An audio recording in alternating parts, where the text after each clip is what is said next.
बच्चों चलिए जानते हैं कंटिन्यूटी क्या होती है या कंटिन्यूअस फंक्शन क्या होता है। तो अगर आप मेरे चैनल पे आए हैं तो लाइक और सब्सक्राइब करिए, बेल आइकन दबाना ना भूलें। चलिए जानते हैं कि कंटिन्यूटी किसे कहते हैं और इसके कुछ रूल्स क्या होते हैं। चलिए जानते हैं। तो हमारा टॉपिक है कंटिन्यूटी। मान लीजिए कोई फंक्शन हमारा है, अगर कोई फंक्शन है,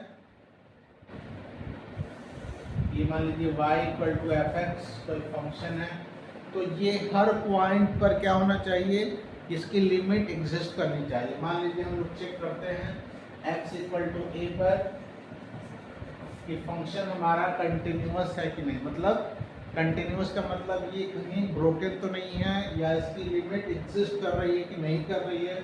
अगर इस कर्व का जो लिमिट है, लेफ्ट हैंड लिमिट और राइट हैंड लिमिट जो होता है, तो अगर एग्जिस्ट करता है तो उसे हम कंटिन्यूअस फंक्शन कहते हैं।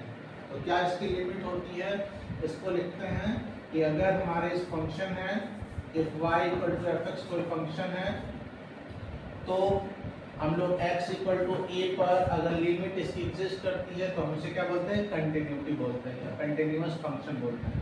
तो इसकी दो लिमिट होती है, एक होती है left hand limit, left hand limit होती है, उसकी होती है limit x tends to minus a f x, और इसको हम लोग लिखते हैं limit h tends to 0 f a minus h, और यहाँ पर h की वैल्यू 0 रखेंगे तो एफ ए आ जाएगा।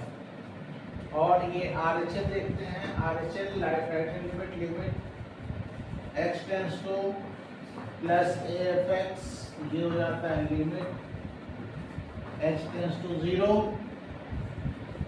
a प्लस h, ये हो जाएगा एफ ए। यहाँ भी h की वैल्यू 0 रखेंगे तो दोनों सेम हो जाएगा, यानी कि LHL इक्वल टू RHL।